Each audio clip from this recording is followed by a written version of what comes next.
I give a lot to our community, and last evening I was at a church hosting a fundraiser for the Las Vegas Mass Choir. And while we were all inside, someone smashed the left passenger window of my car. And they took my purse. And because we were in the church and I was busy on the stage and putting together, making sure everything was just right, I had locked my purse in the car. And so they went immediately to service stations and filled up, I guess, a couple of cars because there's two separate charges. When I went out to put everything in the car once the program was over, it was... and that unbelievable moment that you're looking and you're going, my window doesn't look right. And then all of a sudden, I realized there's glass everywhere that someone had actually hit my car and taken the window and taken my purse. And of course, I began to cry. And through the night, once I got home, didn't sleep, obviously, and just a lot of prayer, contemplation, and wondering what that person had on their mind at the time. And perhaps, and most people know me, I always say when someone takes something from me, I always say they must have needed it more than me. But this blatant disrespect to property, someone else's property, it's actually not that you needed it more than me, you're just a criminal and I have to pray for you. But in moving forward, it's a process, but you realize your strength. And this, along with our many challenges of life and being a single parent, I've had my share, you get over it and you move on. I was adopted because my maternal grandmother did not want me. So I was given, back in the day, given to a family who wanted a little girl. That was one of the first blessings of my life. What would I tell that little girl? If I could talk to her now, the person that I am, I would definitely warn her of life's challenges and getting over the humps and bumps in life. And some things, perhaps if we listen to other people, you don't have to experience. But we don't listen as we grow. I would tell her, I'm not too sure that this road, I know this is the road that God had for me, but I also had an option to do some other things. And I would probably tell her, don't take that road to do those other things, although it's all life's experiences. My love for community comes from my parents. Robert and Josie Russell. They came to Las Vegas in the 1940s, lived in the West Las Vegas area, which at that time was just muddy, dirt, cardboard boxes, sawdust on the ground. Worked very hard. My father worked very hard to make sure that his family was taken care of. And they loved me. They had a ranch on Valley View in Cyrus. And their door was always open. My mother was very, very, very, very, very, very religious. She was a mother of the church, missionary, Bible-toting, as one would say. My father, yes, he was in the church, but he had his little side things, but he was such a wonderful, loving, caring man. And they loved and cared for me. It's indescribable. And their door was always open to anybody who came by. If they needed water, if they needed food, if they needed anything, Mother would always find a way to help them, friend or foe.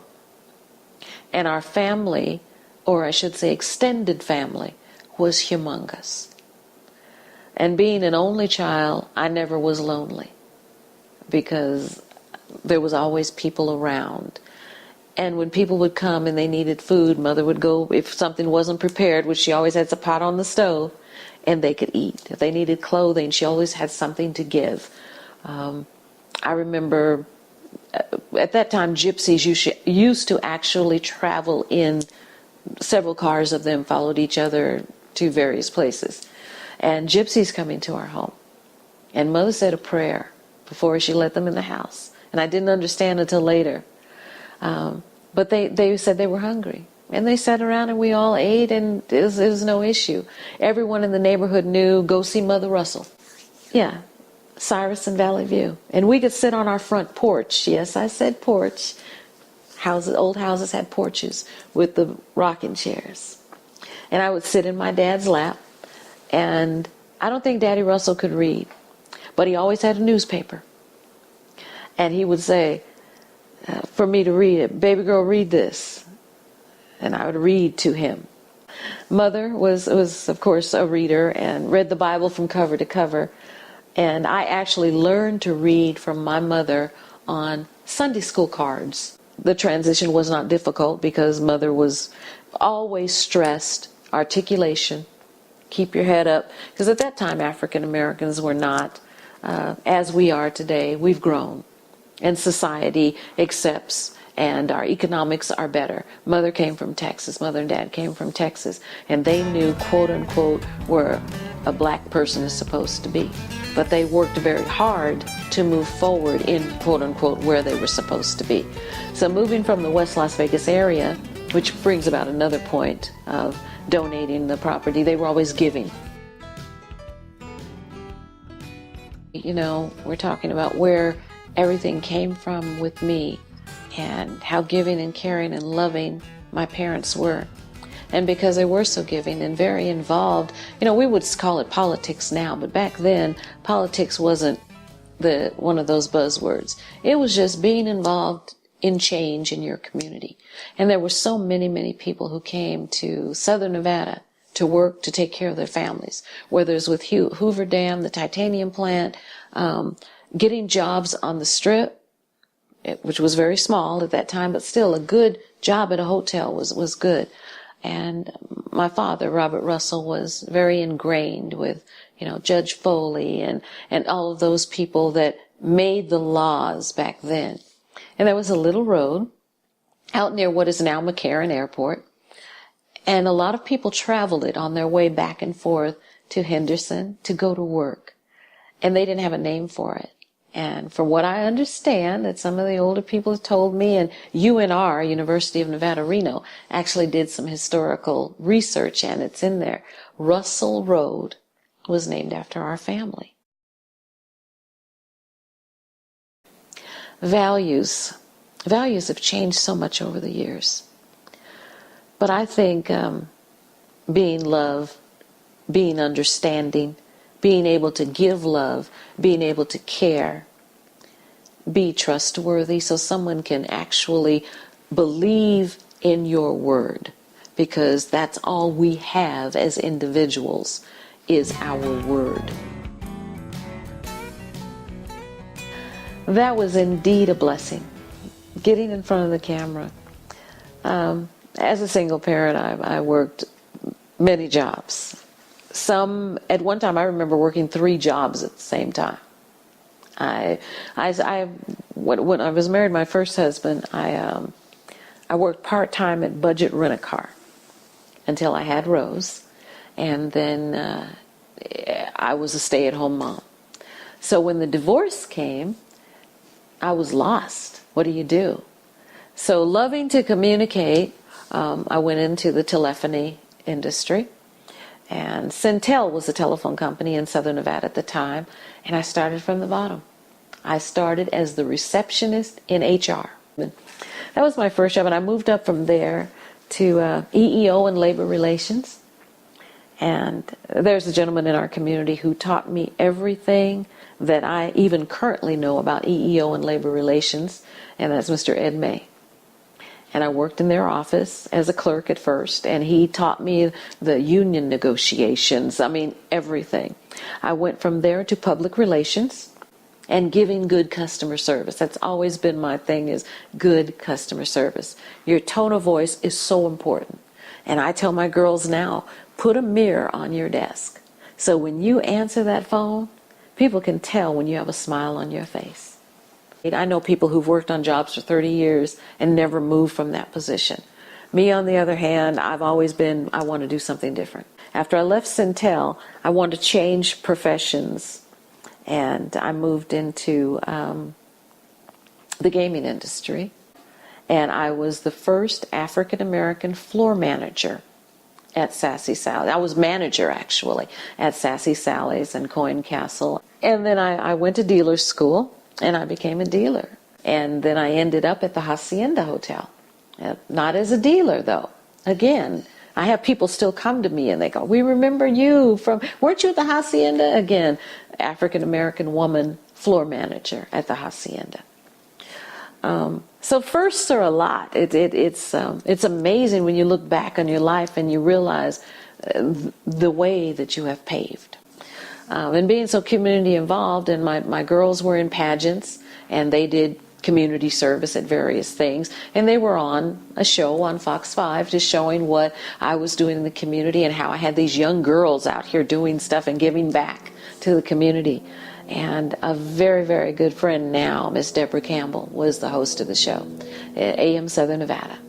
And I remember one time going on there and just saying that this would be so much fun, you know. And that's all I left it. Next time I went for something I was doing in the community, probably with the Cancer Society more likely, I did. I had won round trip tickets to Paris from one of the huge benefits they had at the Cancer Society. So as the winner, I got to go.